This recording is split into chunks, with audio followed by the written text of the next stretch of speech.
You're listening to the Outdoors Group podcast. This podcast is a call to arms to get children and young people outside again. It's your one-stop shop for all things outdoor, child, young person and education related. Thanks for tuning in. Sweet. Today I'm back at our South Brent site with two incredible guests.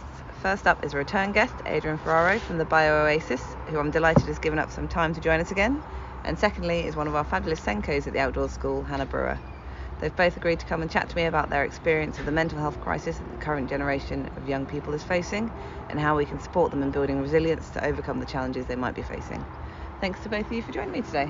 Thank you for having us. Hello. Hi. So the subject of resilience is quite a heavy one. So I thought maybe it'd be useful to start by talking about what we mean when we talk about being resilient. What do you guys kind of define as resilience?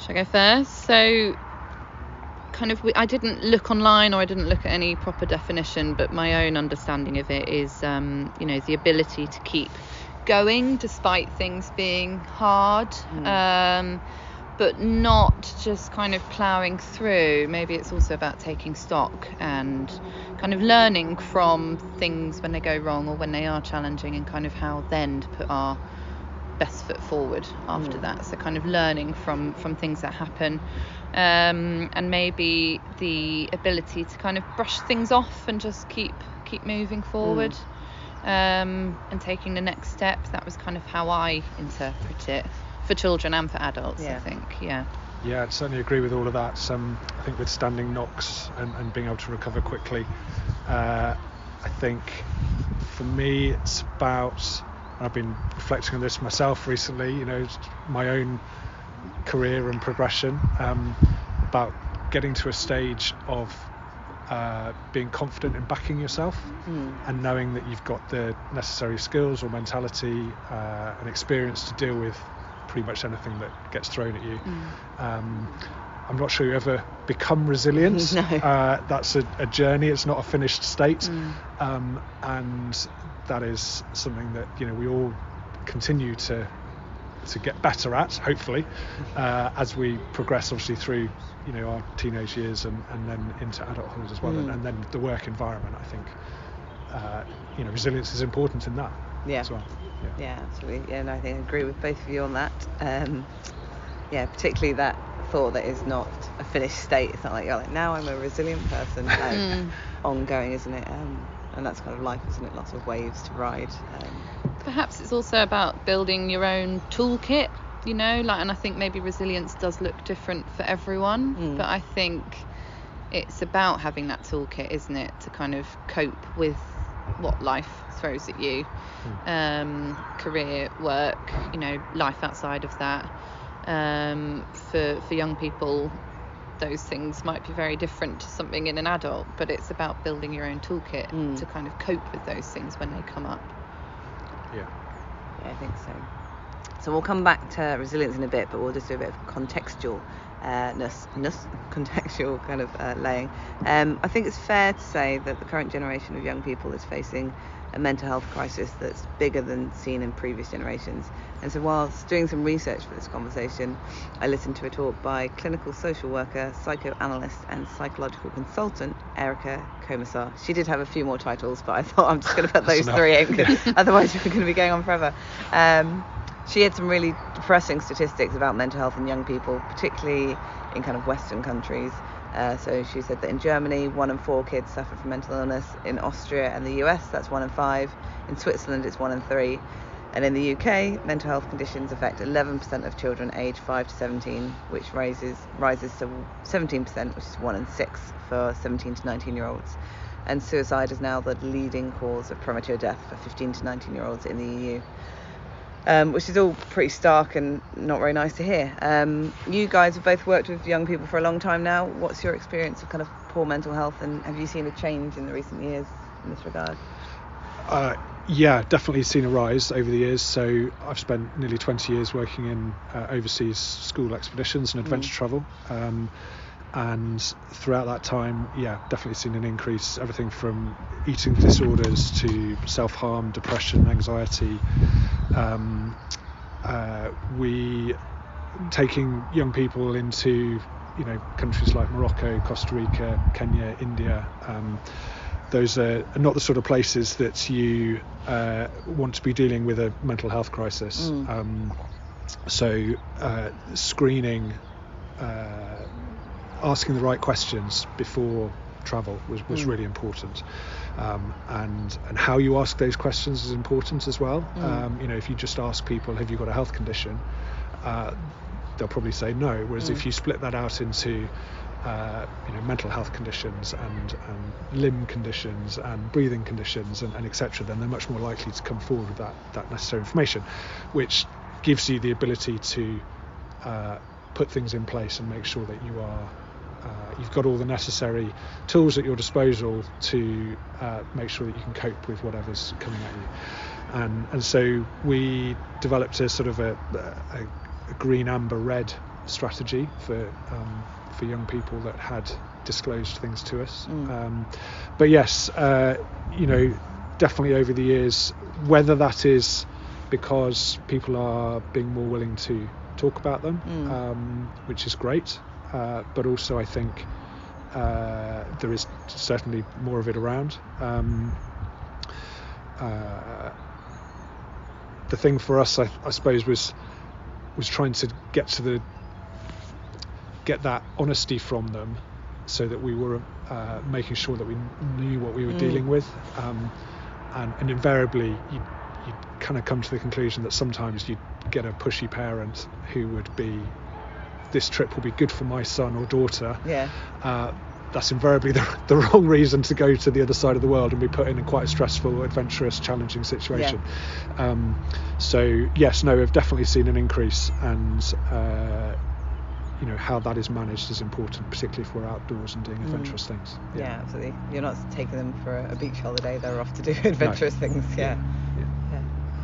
I second that. So I've been working in education since 2013, in kind of multiple different schools, special ed mostly, but also mainstream, and I've definitely seen an increase in kind of mental health cases in children and young people.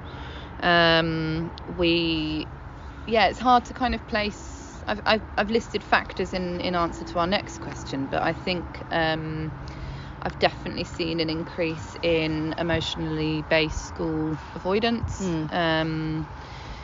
I've often met with parents where anxiety is kind of quite high for learners, but I also work in a school which advocates talking about mental health, so maybe my own experience is slightly skewed, because actually I'm working in an environment that promotes that kind of constant dialogue around mental health, and all of our provision and curriculum is all based around supporting the mental health of our children. So maybe it's just more on my radar now because kind of parents and learners in this environment feel more able to talk about it. But I have certainly noticed a kind of a decline with mental health. COVID, I think, played a massive part, but I mean, I'm probably going into the factors part, but I've definitely seen an increase. Well, let's move on to that bit. So obviously we probably don't want to talk about it too deeply, but what kind of contributing factors do you guys think exist when we're talking about mental ill health in children and young people? I did mention previously that I've only personally seen an increase since COVID. So obviously all children were off school anyway, for an extended period of time, living in a very anxious world, very unknown world. I think even since then we've had lots of learners like with heightened anxiety around germs, illnesses, that kind of thing. But even since being at the outdoor school, is that many children weren't able to return to school after that because of their anxiety, but also probably because of the attachments formed as well with parents, which is a wonderful thing. I'm not saying that that's a negative, but actually when there's an underlying belly of anxiety, I've experienced children that haven't been able to really even leave the house because of the pandemic, essentially, or certainly rooting from that. It's more complex than just the pandemic, but that was maybe the start of it for them. another factor for me is that we have all of our children have so much access now to devices and social media platforms where they not only can access, you know, adult content, which, you know, might be inappropriate or unsafe for them to be looking at, but we also have multiple cases of online bullying, which actually as a school is really hard to police and really hard to monitor, but we see the impact of it on their mental health. You know, it happens kind of quite silently in the online world, and then obviously we see the children either falling out the day after or kind of living with that worry of a child. And previous generations, you would, like, when you're getting home from school, like, that'd be your break, right? That'd be your respite, because you'd be like, okay, I'm home now, I'm safe. But now they can reach each other all the time, so there's, in a way, sometimes it might feel like for some of them that there's no escape. No, absolutely, and we see that here. You know, they a lot of them might come in and say that this happened outside of school, and so they're already coming into their school day with that worry, with that anxiety. I had exactly that on my radar for this comment as well, in that I think obviously social media, but that never being able to switch off from it is hugely important. And so I've on this question I was thinking more that there are more negative drivers to mental health, so climate anxiety being a big one, you know, the general destabilized feel of geopolitics. I'm sure some young people aren't necessarily, you know, tuned into that, but some definitely are, and that mixed with climate anxiety, you know, very much with social media and never being able to switch off through, there's this sort of feels like sometimes a constant onslaught of negative messaging mixed with, for me, and this is the kind of the double whammy really, is that there are fewer positive mental health drivers. So, you know, a lack of access to nature, a lack of physical education in schools, a lack of getting outdoors and doing adventurous challenges, you know, over however many years, outdoor education in all its guises of taking classroom learning outside, but also adventure and trekking and camping, you know, has become less and less, and also a lack of time to be creative. You know, creativity is not valued so much in education, and so I think this double whammy of having more negative drivers mixed with fewer opportunities for things that would naturally counter those negative drivers has got us to where we are, really. I agree with that. Absolutely. If we come back to resilience then, having kind of just dipped into that gently, it seems more important than ever that young people have this kind of essential skill to cope with the challenges of life, both kind of external factors as we were talking about and the internal ones. So how can we talk about supporting young people in building resilience? In fact, before I listened to your answers, I was going to say, while we were coming up to this podcast, I was having this conversation with a couple of friends about preparing kids to deal with disappointment, and we realised that there's a tendency to I think to try and protect them from like disappointment. My son had invited a boy to his birthday party, and I'd asked the dad in front of the kids, and the dad said, I'm really sorry, like I can't get you there that day because your mum's away and, you know, whatever. And this kid was just really upset, like, no, can we ask so-and-so to give us a lift? Can we give so-and-so to give a lift? And the dad said really gently, no, like sometimes we can't get to do everything we want to do. And I came away from that and thought, I know that me and a couple of my friends would have like tried to move heaven and earth, and I was like, and actually that's probably not very healthy, because in terms of being resilient, if they're always protected from being disappointed, then it's such a huge thing for me. Like I think one part of resilience is about encouraging a growth mindset and recognizing that we never stop learning, we're always getting better, and part of that journey to becoming resilient is about learning and failing and not being able to do things particularly well maybe, and then, you know, trying better next time. But I think that having open, honest conversations and as adults not sugarcoating things and saying, actually, you know, sometimes life is not easy, and accepting that sometimes we're going to be feeling pretty rubbish, or things are not going to go, you know, how we want them to. You know, your path to resilience is not a straight line. It's an up and down graph that, you know, sometimes goes backwards and then goes forward, you know, twice as fast and then goes back one. And so I think accepting that ups and downs are part of our everyday life, you know, is actually something that we should be celebrating and recognising and preparing young people for. And I know we talked about in our last podcast, Hannah, that, you know, I don't think schools celebrate failure enough. There's this sense that that's something to be, you know, not brushed under the carpet if you fail, but, you know, the education system is set up that you either pass or fail in such a prescribed way. And I don't think we talk about failure and things not going right as a learning opportunity. It's still stigmatized in my mind. And therefore I think the outcome of that is that young people don't see the benefit of failing and learning, and it's only when you fail and then learn from that failure or something not going right that you then think, oh, actually, you know, I can do it a different way, and that gives you the confidence to try something again, which then starts to build your resilience, because it's not the you know, it's building small, growing their confidence, and recognizing that that's part of a huge journey all the way through school and beyond, and taking those steps to learn, just reflect on that and go again. And that can start really small when we're young, until, you know, we're into our 30s, 40s, 50s, and suddenly you're able to take on these big challenges, and you think, okay, well, you know, there's no way I would have done that back 20 years ago. And I think it stems from this young age, really.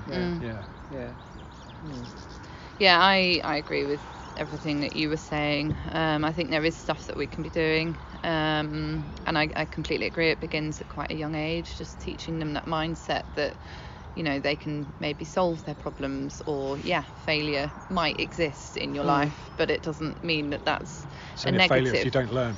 Absolutely. So I kind of listed a few things here, you know, modelling in our language that things can go wrong, but actually that you can still be okay, and that we can learn from things. You know, each time something happens, we can hopefully learn and kind of problem solve our way through. Again, modelling problem solving, you know, kind of questioning, what am I going to do about this situation, rather than kind of thinking the whole world has ended, that kind of ethos. I work in a school that does promote you know, risk taking and failure, and actually I'm kind of quite proud to be part of that. You know, I was listening to what you were saying about the educational system, and, you know, I think failure is just kind of brushed under the carpet. So I really enjoy the fact that I work in a school that actually, you know, encourages them to take risks. Things might go wrong, you know, but that's okay. We also work in an environment where it's constantly changing. You know, they might build something and then the wind might blow it down. You know, there's all sorts of ever-changing things in our environment, and I think without us even really having to do much around that's kind of constantly building their resilience. I think on top of that, we can also be providing opportunities that brings them out of their comfort zone. So kind of, you know, your world of work and what we do here, I think is kind of really great for kind of building that resilience, and just kind of, it might not be comfortable, it might not be even very pleasurable, but maybe one day they might go, oh yeah, I did that thing, and actually that's going to help to kind of build their resilience as they grow up. And managing uncertainty was something else that I thought about. So for example, here a lot of our children really need that routine. You know, all of our learners have complex SEND needs and behavioural needs. However, life doesn't always present in that kind of very structured and routine way. So we're constantly having to model that things might change. It might be that a different adult is in. It might be that we have to swap our sessions over. It might be that it's raining and we have to huddle around a fire because we're cold, you know, that kind of thing. So I think constantly kind of like helping helping them to manage that, but positively, rather than, oh no, it's all gone wrong. It's okay, we're just going to do this instead. I think that can support with increasing resilience as well. Yeah, amazing. And I was thinking what you're saying about it might not always be pleasurable. That's that kind of idea about type 1 and type 2 fun, isn't it? And teaching kids about like type 1 fun is fun when you're having it, and type 2 fun is maybe doesn't feel fun at the time, but then you look back and go, oh, that was I'm quite sure fun. we've all been, you know, I remember as a kid just going out on very long hikes with my parents thinking, oh, you know, I don't want to do this, but actually now I'm a hiker, and I'm really grateful that they kind of taught me that is something that could be fun and enjoyable, and actually just probably need to push beyond the getting off the sofa type mentality. Absolutely. I think sometimes we all still need to be reminded. So we mentioned the outdoors a little bit, but what role do you think the outdoors has when it comes to helping to build resilience? Like, what effect does the outdoor natural environment have on young people? I think the outdoors has an absolutely essential role. Nature doesn't really give a monkeys whether you're having a good day or not.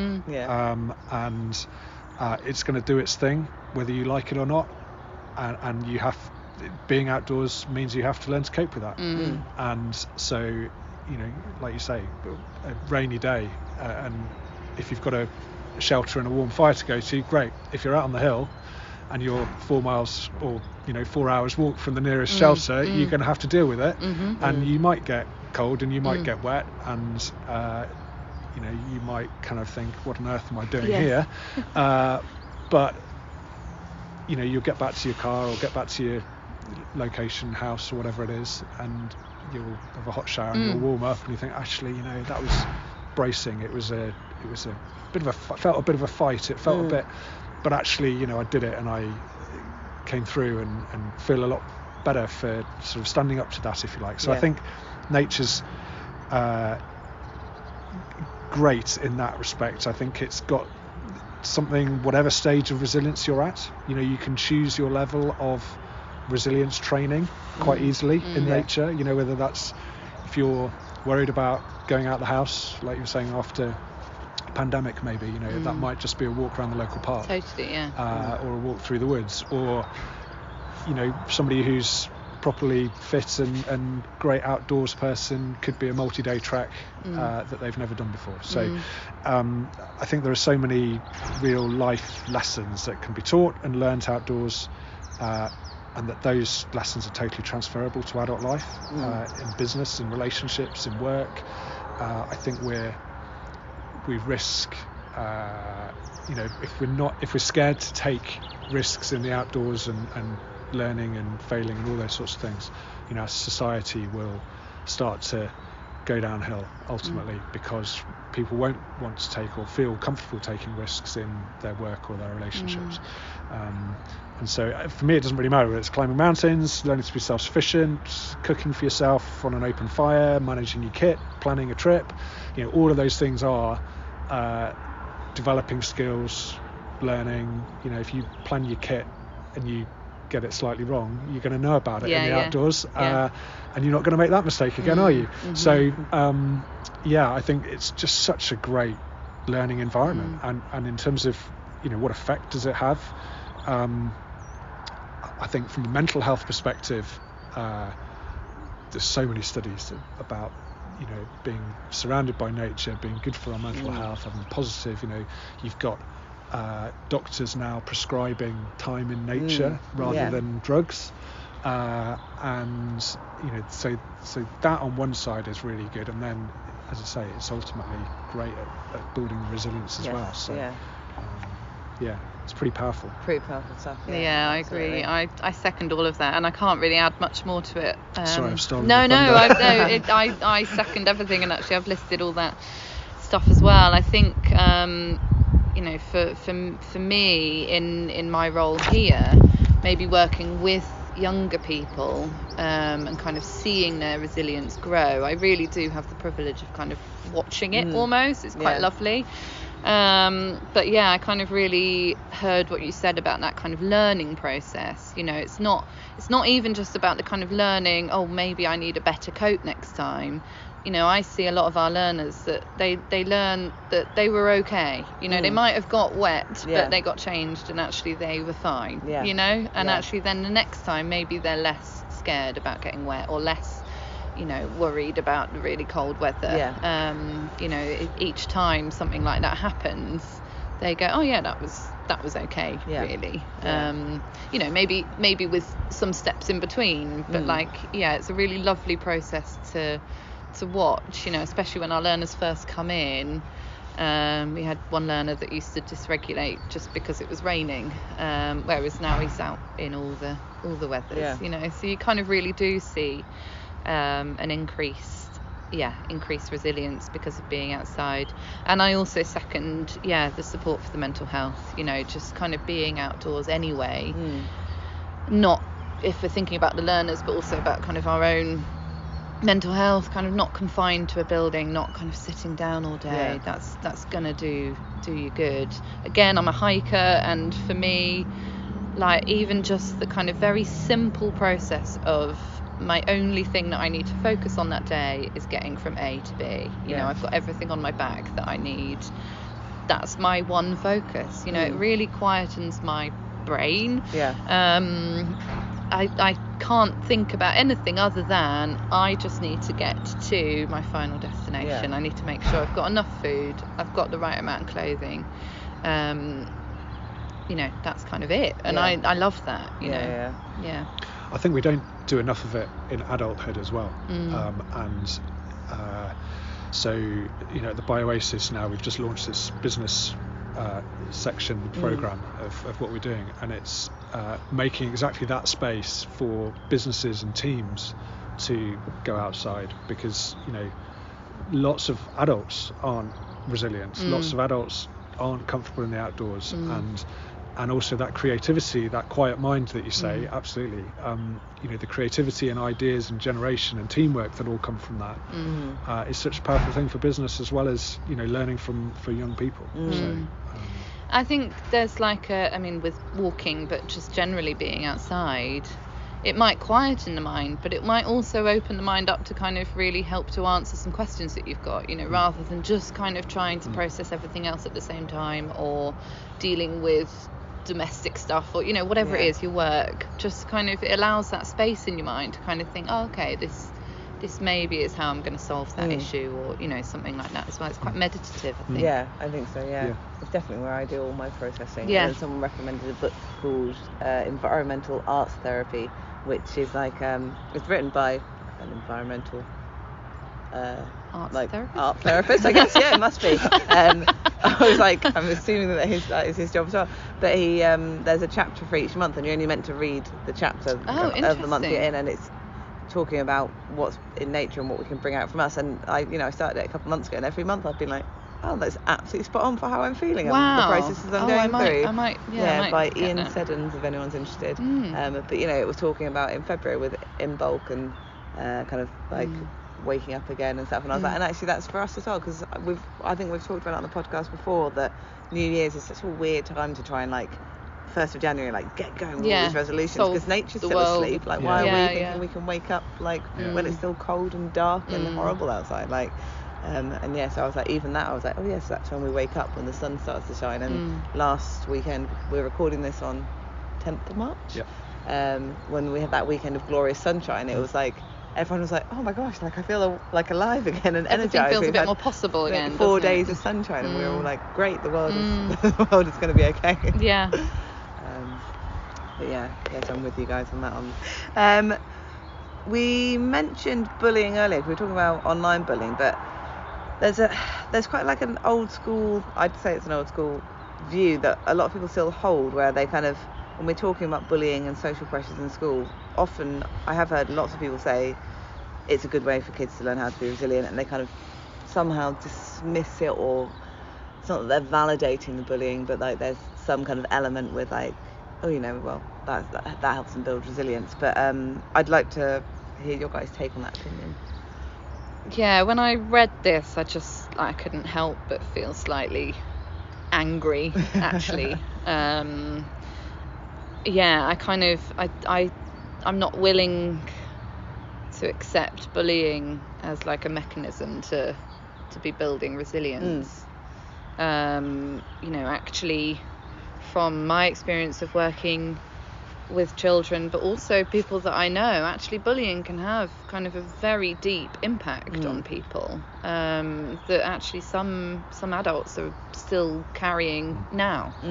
So maybe kind of like, maybe if someone can kind of come out the other end of that, then maybe it has supported them to be stronger. But I don't want to advocate it as a mechanism at all. And actually I think I do believe that it can have quite deep kind of psychological impacts on people. So I'm not really prepared to say that it's all kind of character building. It just shouldn't be happening, really. I totally agree.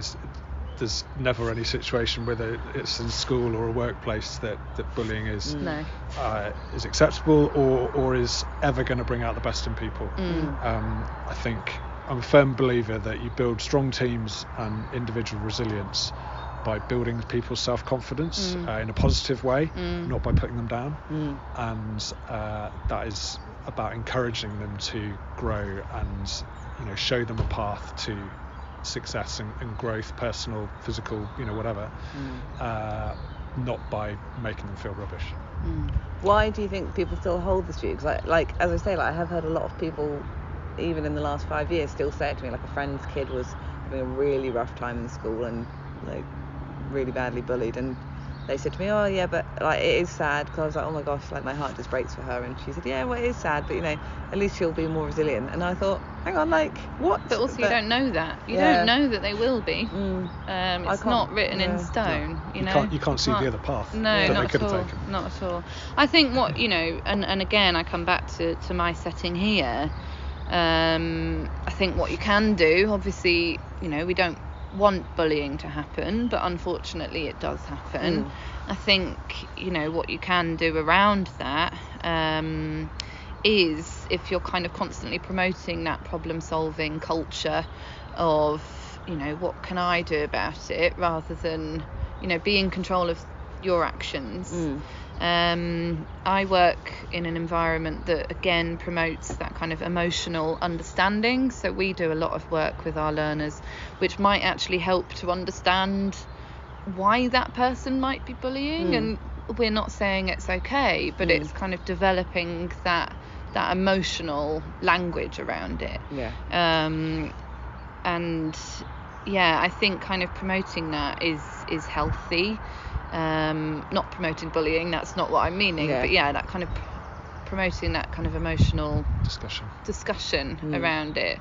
I think that's a culture thing, and this goes for whether it's a team in school, leadership teams, or staff in business, or young people, and in creating that culture in a school or an organisation about having psychological safety to give people the sense that they should be comfortable explaining how they feel, why, talking about their emotions, and being able to communicate that, and giving if you can create a culture where bullying is never acceptable.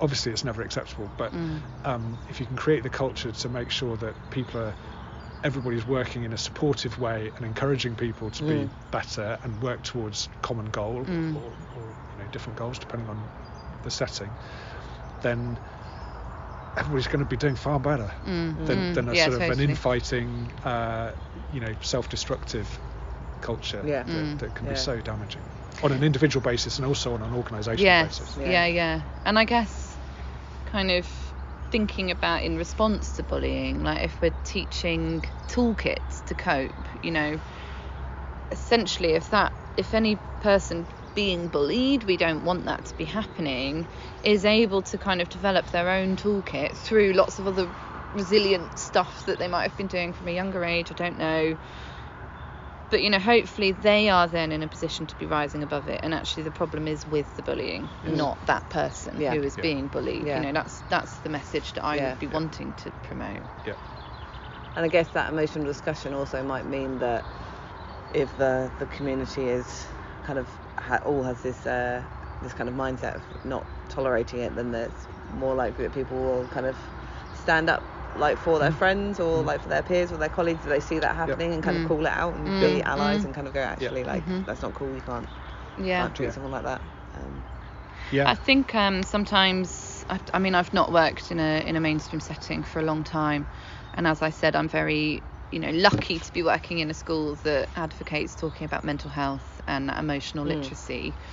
And I don't for 1 minute want to kind of blanket all mainstream schools, because I know that that's not the case. But I just from my memory, I wouldn't necessarily feel that emotional literacy work happens. I think it's dealt with in a punitive way, which perhaps is needed so that anyone who is bullying knows isn't the right thing to do. But it's almost just like, right, they were told off, done. Do you know what I mean? And actually there's no more, rather than looking at the cause at what behaviour. What can that person do then to cope with that. It's just like they got telling off, that's it dealt with. I don't know, which is unfair to both the bullier and the bullied. It's not really gonna stop it. No, because that person's not going to have the support to unpick why they're behaving Absolutely. Yeah, absolutely. It seems, therefore, important to concentrate on kind of positive ways to build resilience, and we have talked a lot about them, but for kind of parents and educators out there who might be looking for some tangible ways to support young people with this, any kind of like top tips, I guess? I think we should be celebrating effort and attitude, not the outcome. Okay. For me, it doesn't matter whether you win or lose, or whether you're successful or not. There could be, you could have everything right in your preparation and your delivery and whatever, but for 1,001 reasons, something left field, completely out of your control, means that whatever you were planning didn't go right, or you weren't successful, whatever that word means in that context, but something didn't work out. And I think if we can get young people to recognise the right mindset, they will get there eventually, because they'll know that it's only a matter of time really until they're successful in their goal. And that for me is totally critical.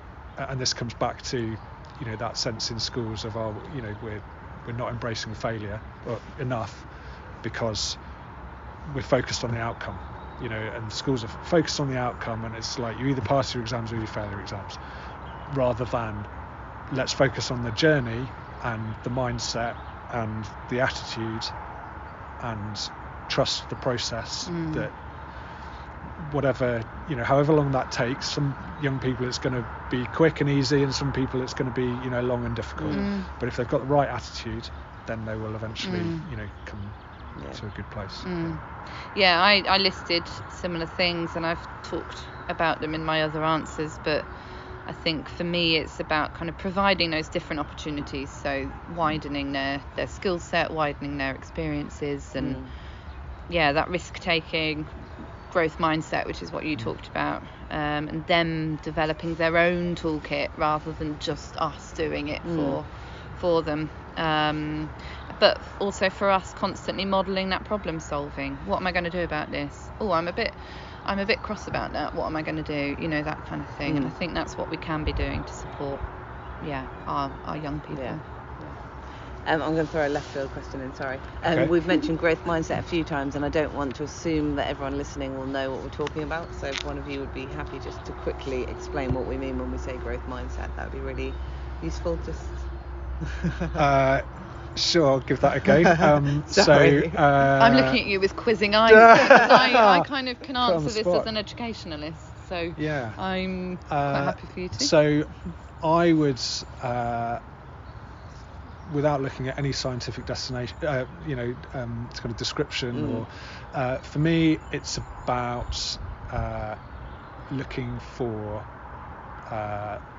positives and looking sort of can-do attitude and thinking, okay, I've got a problem here, rather than having a mindset of going, oh, it's a problem, I can't do it.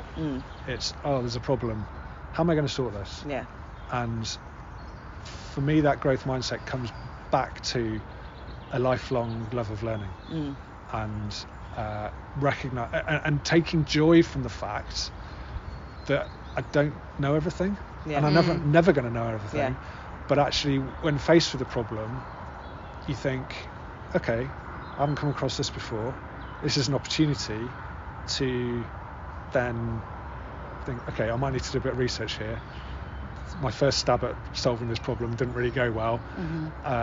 Maybe I need to go and read a bit more on it, and then come back to it and think, I'm going to do better the second time. I think, I would agree with that. On a very simple level, so it's Carol Dweck is the kind of like the queen of growth mindset. Growth mindset in educational kind of contexts. But what I like to think of it as with the learners, so kind of a very simple version is just adding yet onto the end of something. So rather than saying I can't do something, it's I can't do that yet, which means that at some point they should be able to, you know, and it's that learning of, okay, I can't do this right now, I'm struggling with this right now, what do I need to do to be able to do it? But it kind of, whereas I can't do this, full stop, is very fixed, isn't it? You know, there's no growth there, there's no room for movement. So that's kind of very simple terms, but no, that's helpful. Thanks, guys. I just didn't want to assume that everyone out there would know what I think it's helpful to confirm it. So although it is good to be factual and kind of evidence-based, I would love to hear any anecdotes of experiences you've got to share about seeing a young person's resilience grow. Are there any standout kind of examples that come to mind for you guys? I could list many, so I won't take up all the airtime. I see all of our learners grow with resilience in the time that they're here. You know, a lot of our learners have come to us having either been out of education, or they've had really negative experiences of education. Their needs haven't been met within other settings. So actually, you know, they come already quite traumatized really from their experiences. In the time that they're here, they kind of really learn all sorts of kind of levels of resilience really. I have a learner that a few learners that actually, you know, just that simple thing of when they're angry, they don't hit people now, they walk away, you know, whereas before actually they would have just hit. And I think that's resilience, because they are pulling on their toolkit and they're kind of learning to go, oh yeah, it's probably better that I don't do that. I mentioned that learner that used to dysregulate quite significantly when it rained, and now he doesn't, you know, he's out in all weathers. I see learners having a go at things that they just wouldn't have done before. And actually, you know, although we are all project based here, a lot of our learners come to our school with quite a heightened anxiety, particularly around writing. It's kind of something that obviously at school they were made to feel, they were made to feel like they couldn't do it. Whereas what I see here, because of our project-based curriculum and our growth mindset and our belief in them and just kind of trying different things, suddenly they might start writing, you know, and it might be because it's a purposeful task, like they need to write a food order or they need to write a recipe or read a recipe or whatever. A lot of our learners don't even realise that they've kind of achieved this thing, but then you go, wait a minute, when you came to us you were really nervous about doing that thing, and now you're doing it. I guess I see the bigger picture because I do their annual reviews. I kind of look at that kind of long-term progress. I'm not so much caught in the nitty-gritty of the day-to-day. So I guess I'm kind of lucky that I can see that over time. Yeah. Amazing. From my perspective, the Bioasis, we run multi-day residential off-grid adventures for school groups and businesses. The young people that come to us, we've just introduced a 3-day trip, but actually most are 5-day. And we absolutely see a shift in confidence. You know, when the young people get off the bus on day one, you know, some have been taken outdoors with their parents, etc. Some have, never left London before and been surrounded by concrete for almost their entire lives. And so when they get off the bus and they start walking into the Bioasis and are surrounded by amazing nature, living off grid, no mobile phones, no mirrors, no Wi-Fi, it can be pretty overwhelming for them. But the difference between that on day one, you can see that they're a little bit, nervous, some of them. So when they come out after day 4 or day 5, and they're standing taller, they're more socially capable because they've spent more time talking around the campfire or over dinner, or they feel like they've been on a great adventure and they've come out the other side, and they just have a presence about them.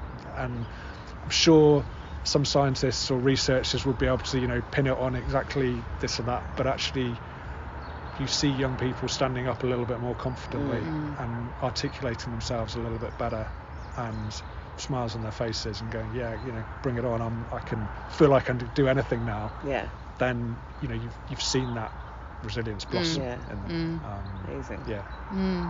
It must be lush to see that on those kind of intense 5-day things over and over again. It's great. And also the other thing I think for us is, because we're such a different environment, we get some schools come in and teachers are worried about particular children that are coming on the trip because they're difficult in their normal school classroom environment. And the teachers turn around and say, I can't believe the transformation in this young person over these 5 days. They've turned from somebody who is, a real problem and disruptive in the class to somebody who is leading and helping other people use hand tools to chop out invasive rhododendron species, or take the lead in the canoe and help other people to get their kit together. And so you can see that transformation happen in a few days, which is great. That's lush. Nice. Before we start to wind up, is there anything else you thought we might talk about today that we haven't covered? I wanted to kind of use this opportunity really just to nod to all the staff that work here, and I imagine you second it with the staff that you work with as well. But I think we do work. Firstly, we work outside. Staff are wrapped up, in the cold weather on a daily basis. But we're also working with children that do present with complex needs, and actually, I think.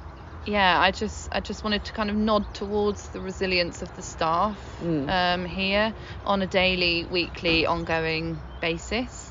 There are days in any work, but in light of here, there are days where it feels particularly tough. Either because it's weather or because just lots of stuff is all happening at the same time.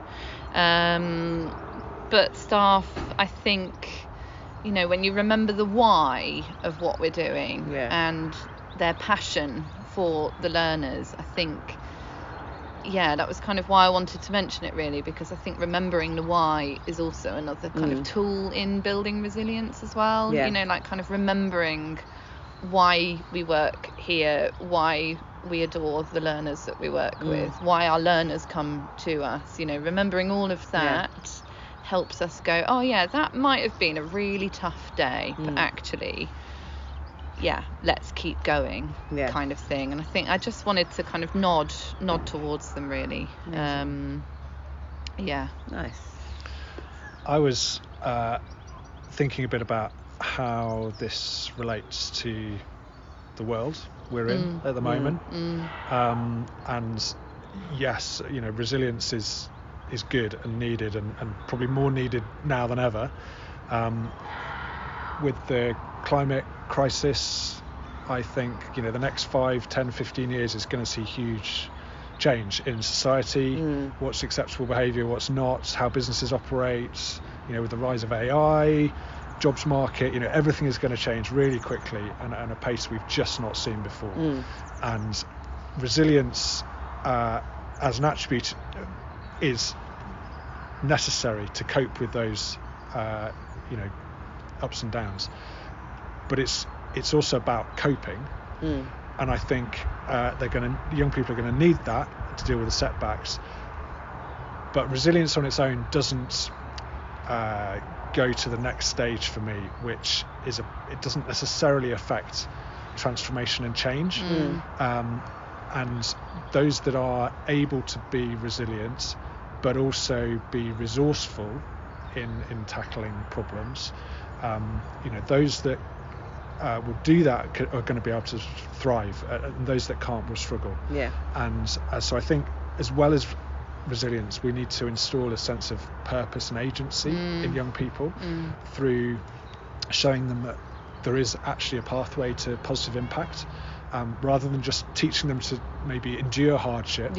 We need to be giving them that skill as a bedrock to giving them the opportunity to then go out and enact change. And it's one of the reasons we include conservation work at the Bioasis, getting them hands-on, and so they can see a positive impact that they are doing. And I think we definitely need resilience, but we need that resourcefulness for young people and adults to go, okay, I'm not just resilient, I actually have the tools. You're talking about toolkits to go out and change things. And we need to change how we do things in education, in business, in politics, and all the rest of it. And we're going to need to come up with solutions, and fast. And so for me, resourcefulness is that extra little ticket on top of resilience. And the two combined, I think, are quite important. Absolutely. No, I completely agree. Some good food for thought to kind of go away on, isn't it? Thank you so much for your time today, guys. I really appreciate it. I know how busy you both are. Great. Thanks for having us. It's nice to step out and do something entirely different, actually. Really nice kind of thinking about all of this stuff. So excellent. That is a good response to have, rather than oh god, it's like another task of my thing. day. No, it's grateful. So I've been asking everyone these questions to finish, but Adrian, I have already asked you them, so I've changed them slightly for today. But we'll start with, how have you been relaxing recently? Go for it.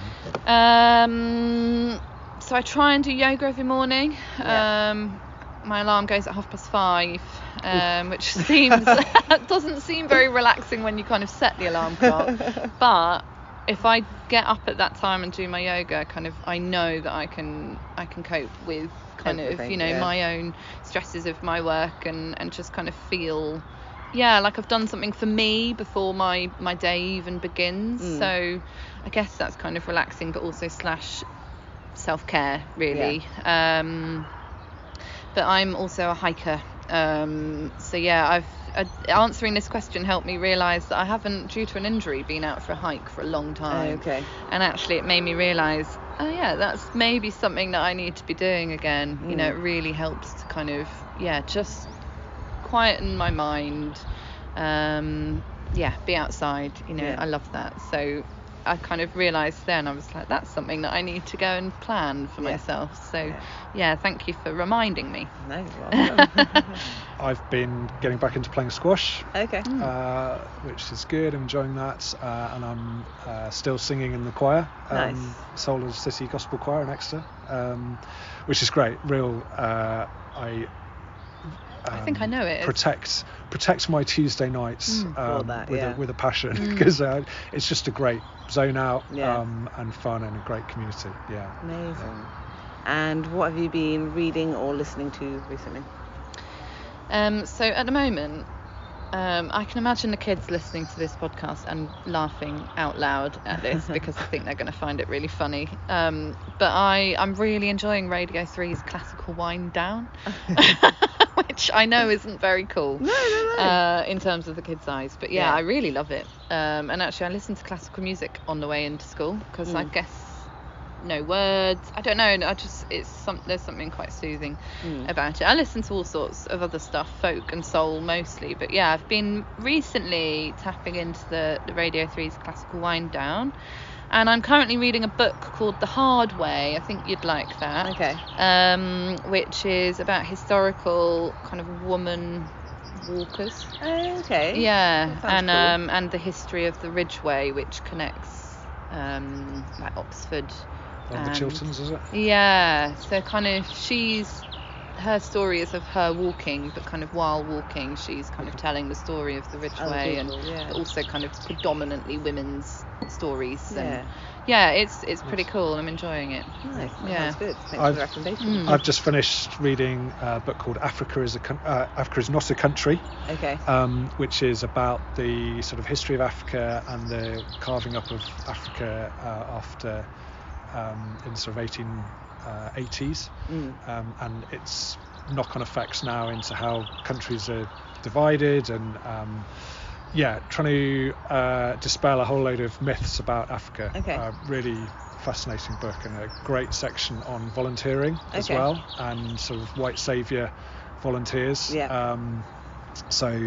Really enjoyed that. I've just finished that, and just started Donut Economics, if you are aware of that book, by Kate Rayworth, and I'm not an economist, but it's about reimagining the economy in the context of planetary, the inner ring of the donut is what is basic humanity's needs, and the outer ring of the donut is what are the planetary limits and what the planet can support, and we need to find an economic sweet spot somewhere between the two. So it's quite really interesting. Famous. Is it quite heavy going, or parts of it? You need to not be tired when you do I that. don't think I'm sold. Sorry. Sorry, bit of a geek at heart. No. But not bedtime reading. No. And Adrian, you can answer this one first. What is something you're looking forward to doing outdoors this year? I've got a few outdoorsy things lined up. Myself, Tara, who's our ops manager at the Bioasis, and Elliot, who's our programs and sustainability manager, we're planning a little 4-day bimble across the moors. So that should be good, and I've got a week coming up in the Lake District in April, which should be nice, and then it's also my 25th wedding anniversary coming up. Married to the lovely Annika. She and I are going cycling in Brittany. Wonderful. Nice. That sounds fantastic. Lovely. And Hannah, I didn't actually highlight which one I was going to ask you. Oh no, I've answered both. Okay. Well, why don't you tell us quickly what you're looking forward to doing outdoors this year? On a smaller level, I think now that we're into spring, I love seizing opportunities after school, when everything just seems a little bit more like possible to pop to the beach after a school day, and rather than getting here in the dark and then finishing in the dark. Or popping up to the moors. We've got Avon Dam really nearby, so I'm just kind of suddenly feeling more optimistic about small things like that. But on a bigger scale, I'm hoping to maybe go hiking in the Dolomites over the summer. Amazing. There's some really beautiful trails, and I think you kind of walk from, it's like little purpose-built huts, I think. So kind of walking maybe for 10 days. I love kind of a good long stretch away. Last year I finished the whole coast path. I've been walking that for a long time, so now I'm thinking beyond the southwest. So which I'm quite excited about. So I'm gonna hopefully do the Dolomites. Right, super exciting. And then in answer to your other question, so why is being outdoors important to you? I've listed it all throughout my answers. I think in a nutshell, it helps me remember that things are bigger than me. Do you know what I mean? It's like if I'm feeling stressed, or if if there's whatever going on, kind of hiking for, away for a few days, or even on a long day hike, or just being outside, just looking at a big expansive view makes me go, actually maybe all my things are just quite insignificant. The whole world is quite big out there, and we're pretty small. And actually I mentioned it previously, but even just being outside just does quieten those thoughts anyway. I've got lots of friends that kind of laugh at me that I kind of seem to solve all my things that are happening in my head on a long walk, and I'll get back and just be like, right, I'm going to do this and this. It's like I've kind of answered all my own questions just from walking. So yeah, it's massively important to me. Yeah, it's become a huge part of who I am, but kind of part of my own toolkit that I know I just need and will always need to kind of rely on to kind of help my own regulation, help my own well-being, and definitely. Brilliant. Thank you so much for your time again together. Yeah, I thanks. really enjoyed the conversation. Yeah, thank you. You're welcome. A massive thank you to Hannah and to Adrian for coming to join me at South Brent to talk about mental health in young people and to talk about resilience. It was a really interesting conversation, and I hope that you enjoyed listening to it. I think whether you're a parent, an educator, or just an interested person, I imagine there's something that you could take away from that conversation, whether it's to do with yourself or to do with young people, because as Adrian says, resilience isn't a state that we achieve, it's a process that we continue to work on throughout our lives. Anyway, if you enjoyed that episode, as always, we would love it if you would rate the podcast, subscribe to it, share it with your friends, do all the things that mean that more people will find us. We'll be back in a fortnight with another episode, but until then, thanks for listening.